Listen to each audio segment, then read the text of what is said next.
نبی صلی اللہ علیہ وسلم کا جب سامنا دو قسم کے لوگوں سے ہوا، ایک جادوگر اور دوسرا جادو کا علاج کرنے والا، تو ان کے ساتھ کیا کیا معاملات درپیش آئے۔ السلام علیکم ناظرین۔ ایک جادوگر جس کا نام صاف ابن سیاد تھا، وہ مدینہ میں رہنے والا ایک نوجوان لڑکا تھا۔ نبی صلی اللہ علیہ وسلم کے ساتھ صحابہ کی ایک جماعت جن میں عمر بن خطاب رضی اللہ عنہ بھی شامل تھے، ابن سیاد یہودی لڑکے کے پاس جا رہے تھے، تو آخر میں بنو مغالہ کے قبیلے کے ٹیلوں کے پاس بچوں کے ساتھ کھیلتے ہوئے اس کو پا لیا گیا، تو ابن سیاد بالغ ہونے کے قریب ہی تھا، مگر ناظرین یہ جادوگر تھا۔ نبی صلی اللہ علیہ وسلم کی آمد کا اسے پتہ نہیں ہوا، اور نبی علیہ الصلوۃ والسلام اس کے قریب پہنچ کر اپنا ہاتھ اس کی کمر پر مارا اور فرمایا کہ کیا تو اس کی گواہی دیتا ہے کہ میں اللہ کا رسول ہوں؟ تو ابن سیاد نے نبی علیہ الصلوۃ والسلام کی طرف دیکھا تو کہنے لگا، ہاں میں گواہی دیتا ہوں کہ آپ ان پڑھوں کے نبی ہے۔ اس کے بعد اس نے آپ صلی اللہ علیہ وسلم سے پوچھا کہ آپ گواہی دیتے ہیں کہ میں اللہ کا رسول ہوں؟ تو نبی علیہ الصلوۃ والسلام نے اس پر اسے دفع کر دیا اور فرمایا میں اللہ اور اس کے رسولوں پر ایمان لایا۔ پھر صاف ابن سیاد سے نبی صلی اللہ علیہ وسلم نے پوچھا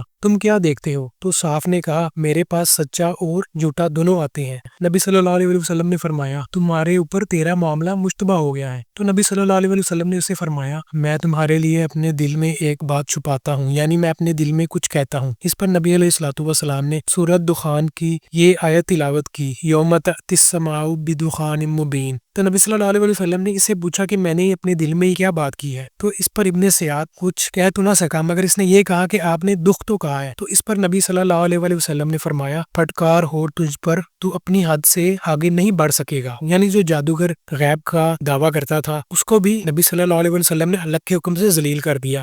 اس پر عمر بن خطاب رضی اللہ عنہ نے نبی علیہ الصلوۃ والسلام سے صاف ابن سیاد کی گردن اڑا دینے کی اجازت چاہی، تو نبی علیہ الصلوۃ والسلام نے فرمایا اگر وہ حقیقی دجال ہے تو تم اس پر غالب نہیں آ سکتے، اور اگر وہ نہیں ہے تو اسے قتل کرنے میں کوئی بھلائی نہیں۔ تو ناظرین اسی طرح کا ایک اور واقعہ بھی ہے جو ضماد رضی اللہ عنہ کا ہے، جو کہ جنات کا علاج کیا کرتے تھے دین اسلام لانے سے پہلے۔ ناظرین جہاں نبی علیہ الصلوۃ والسلام پر کئی الزامات لگے جب نبی صلی اللہ علیہ وسلم دین اسلام کی تبلیغ کر رہے تھے، تو ایسا الزام بھی نبی صلی اللہ علیہ وسلم پر لگا کہ نبی صلی اللہ علیہ وسلم پر جادو ہوا ہے، اور یہ الزام لگانے والے بھی آپ کے قوم ہی کے لوگ تھے۔ چنانچہ عبداللہ ابن عباس رضی اللہ عنہ سے روایت ہے کہ ضماد جادو کا علاج کرنے والا تھا، وہ مکہ آیا اور وہ قبیلہ ازد شنوا سے تھا، اور یہ اسیب کا دم کیا کرتا تھا جسے لوگ ریح کہتے ہیں، ایسی ہوا جو نظر نہیں آتی بلکہ یہ اثر رکھتی ہے، کیونکہ اس نے مکہ کے بے وقوفوں سے سن رکھا تھا کہ نبی صلی اللہ علیہ وسلم کو جنون ہو گیا ہے، یعنی نعوذ باللہ نبی علیہ الصلوۃ والسلام جنات یا جادو کے مرض میں مبتلا ہے۔ تو یہ شخص ضماد مکہ میں آیا اور اس نے کہا کہ اگر میں اس آدمی کو یعنی نبی صلی اللہ علیہ وسلم کو دیکھ لوں تو شاید اللہ تعالیٰ اسے میرے ہاتھوں شفا بخش دے۔ اور پھر وہ آپ صلی اللہ علیہ وسلم سے ملا اور کہنے لگا کہ اے محمد میں اس نظر نہ آنے والی بیماری یعنی ریح کو زائل کرنے کے لیے دم کرتا ہوں، اور اللہ تعالیٰ جسے چاہتا ہے میرے ہاتھوں شفا بخش دیتا ہے، تو کیا آپ چاہتے ہیں کہ میں دم کروں؟ تو نبی صلی اللہ علیہ وسلم نے فرمایا اور کہا ان الحمد للہ نحمدہ ونستعینہ من یہدہ اللہ فلا مضل لہ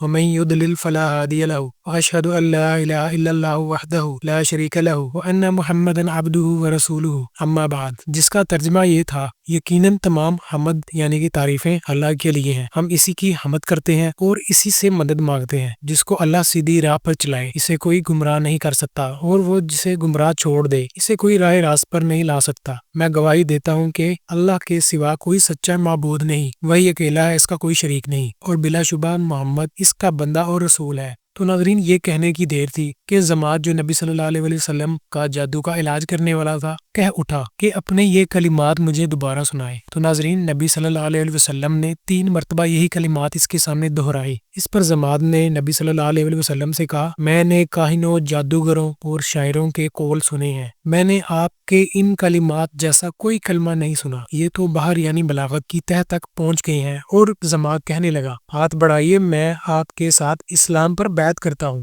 ناظرین پھر ضماد نے نبی صلی اللہ علیہ وسلم پر بیعت کر لی اور وہ مسلمان ہو گیا اور ضماد رضی اللہ عنہ بن گئے۔ تو نبی علیہ الصلوۃ والسلام نے ضماد رضی اللہ عنہ سے کہا کہ میں تیری طرف سے تیری قوم کے اسلام پر بھی بیعت لیتا ہوں۔ تو ضماد رضی اللہ عنہ نے کہا اپنی قوم کے اسلام پر بھی میں بیعت کرتا ہوں۔ اس کے بعد آپ نے ایک چھوٹا لشکر بھیجا، وہ ضماد رضی اللہ عنہ کی قوم کے پاس سے گزرا، تو امیر لشکر نے لشکر سے پوچھا کیا تم نے ان لوگوں سے کوئی چیز لی ہے؟ تو لوگوں میں ایک شخص نے کہا میں نے ان سے ایک لوٹا لیا ہے، اس نے کہا اسے واپس کر دو۔ کیونکہ یہ کوئی اور نہیں بلکہ جماعت رضی اللہ عنہ کی قوم ہے۔ تو ناظرین ملتے ہیں اگلی ویڈیو میں اچھی موضوع کے ساتھ، اچھی کہانی کے ساتھ۔ چینل کو سبسکرائب کر دینا۔ السلام علیکم۔